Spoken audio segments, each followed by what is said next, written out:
The person that we have to share now is going to talk about some of the unique challenges in facilitating virtually the World Service Conference. And actually, you don't have to be a facilitator of the World Service Conference. Anybody that is facilitating Zoom meetings right now could certainly benefit from this information that this gentleman is going to share. And with that, I'm going to give you Daniel C. I'm Daniel. I'm an addict. I'm really not very good at this Zoom thing, so I'll do my best.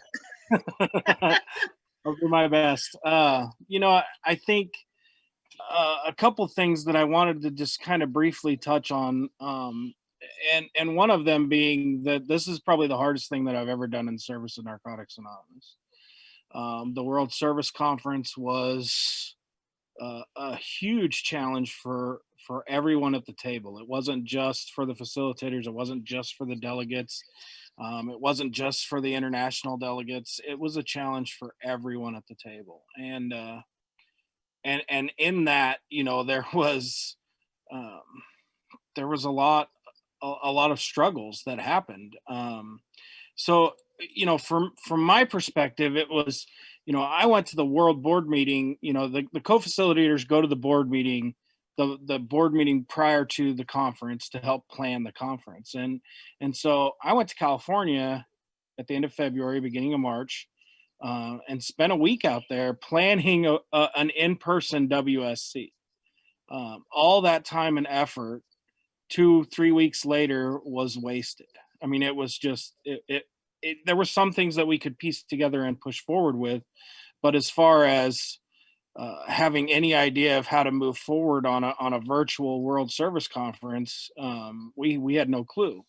And so, what precipitated then after that is that, we had to basically meet again and again and again, and hundreds of hours, I think, probably actually went into Zoom meetings with Mark and myself and the board chair and staff members, and not to mention, the countless hours that staff put to work to figure out all the interpreter stuff and all the caveats that had to go into this, and so I got to say that the things that probably were of best use for me as a facilitator, because there were so many things that you have to learn to do differently at that level anyway. And, like slowing down and not talking very fast is not something that I do well.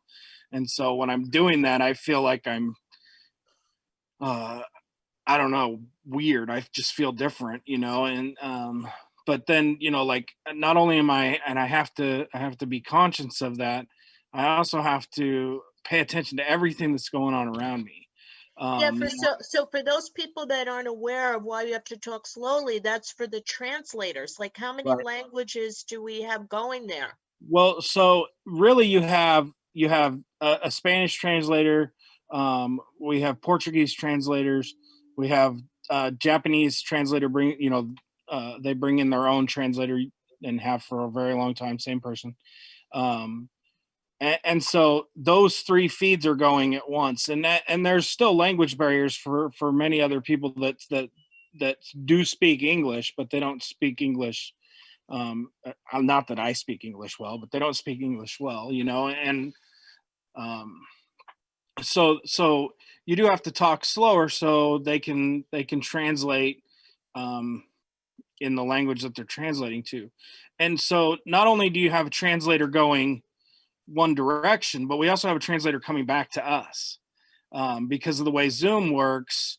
The person that's translating to a specific population can't be the same person that translates back to what you guys hear. So Johnny was translating in Spanish out, and then somebody else would translate when a Spanish speaking delegate wanted to speak. So you saw that a lot of you saw that in reality. And so, but in that, like in this whole learning how to do all this stuff, I've got 3 screens going, and I mean, I've always worked well with multiple monitors, but trying to watch the whole thing, I've got participants list up, I've got my chat up. The first part of the WSC, the first part one of virtual WSC, we were taking chat messages and trying to respond to a lot of you when you were asking questions of us. I had 2 or 3 WhatsApp channels going with staff and board, and then also one with the translators, and so paying attention to that, paying attention to what we're supposed to be working on, talking about, voting on, all that stuff. I have my TV screen to the left of me that most of the time you see me like this. It's because I'm watching the TV, because that's where whoever's speaking is sharing from, and that's what. So I my Zoom window, I have two Zoom windows. Most of you are probably doing that by now, but so the big window that's on my main monitor where my camera is has the Brady Bunch boxes, but then on my TV is where I put the other window that shows the PowerPoint or shows whoever's speaking in that window. So I have both of them going at once, and then on the third monitor I have the chat busted out from Zoom, the participants list busted out from Zoom, WhatsApp posted up there, plus spreadsheets for all of your guys' names and numbers and where you're from, Word documents for all our scripts and everything else that we're sharing about or presenting on, just to follow along. So there's so many pieces. It's like my eyes didn't blink for 6 hours sitting in front of Zoom for each part of the World Service Conference. No, And we had no idea. That is like incredibly complex multitasking, Daniel. right. Yeah. And I think many of you have been to an in-person WSC, so like I have the staff, I've never done it, but I assume I have the staff behind me to support me and help with things, and so you don't have that on this virtual platform. I don't have the staff right next to me to answer a question. So that's what the WhatsApp channels were for, were to be able to communicate, for Mark and I to communicate with each other, for the translators to be able to communicate with us that we're talking too fast. Like right now, I'm talking way too fast for translations. So I apologize if anybody's getting lost in my English.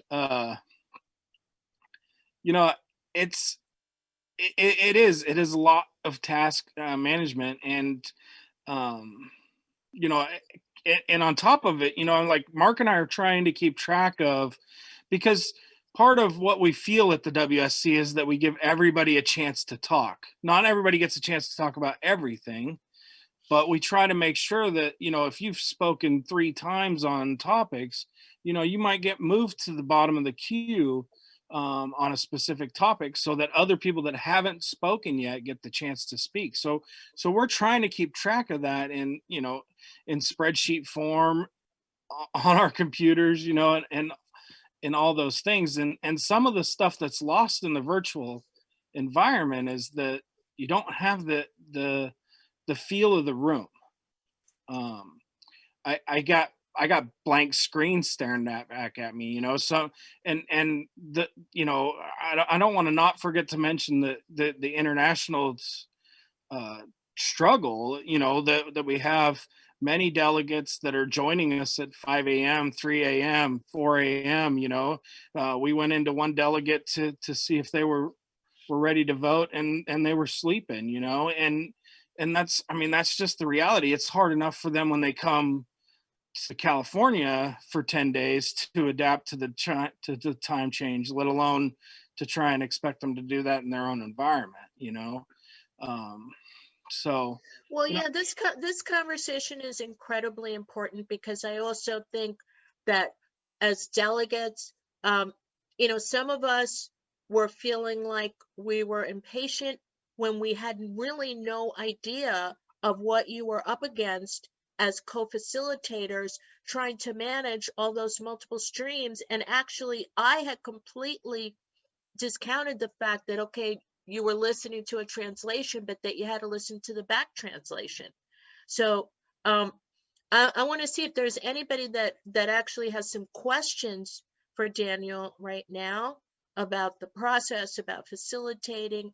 Any questions, you know, about what went on, and then the other thing you didn't mention was that there were some of us that actually met with you to discuss amendments, Right. right? Any people that made amendments, and there were more than one, had to meet with you separately to talk about that process. So how does that work as a co-facilitator if no one has questions for you on that note? So, so there was a couple things that we had planned to do at this WSC that we did carry through the virtual WC, and that was to get amendments in ahead of time, so that we could, because generally, if you're not familiar, amendments are due Sunday of business, like Sunday before business. So at the WSC, that basically gives the co-facilitators hours, to talk to you about your amendment, whether it's ready for the floor or not, whether it's valid, and then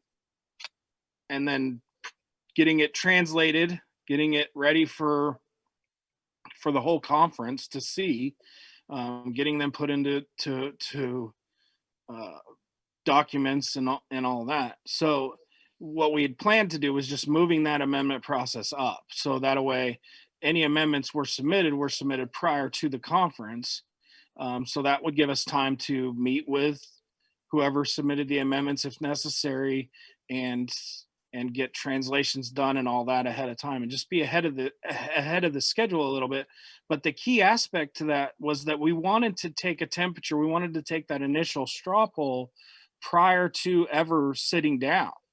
Once we could do that initial straw poll, that kind of gave us an idea of how to position things, for time. Many of you have experienced what time works like at the WSC, and so if the facilitators can sit down and say, well, this one has 98% consensus support, it's going to take less time to get through a motion that has 98% consensus support than something that lacks support or doesn't have support, or is even just borderline passing. So Now listen, be- Mike O has a question right now. Let sure. me just get him. Go ahead, Mike. Yeah, I'm just wondering, have you done any documentation or plan on doing any kind of resource material based on what you guys are learning from doing this virtually in such a large, gathering, for a service committee meeting? Because even though many of the service committees are a lot smaller than WSC, I think there are some things that regions, zonal forums could benefit from understanding what needs to be done, how these things need to be set up, language channels and stuff like that, from a technical aspect, so that you can train people how to do this stuff, because we're probably going to be in virtual for at least a while longer. Right, and I think so everything that, except for our meetings with delegates on amendments, pretty much everything we did was with at least one or two staff members.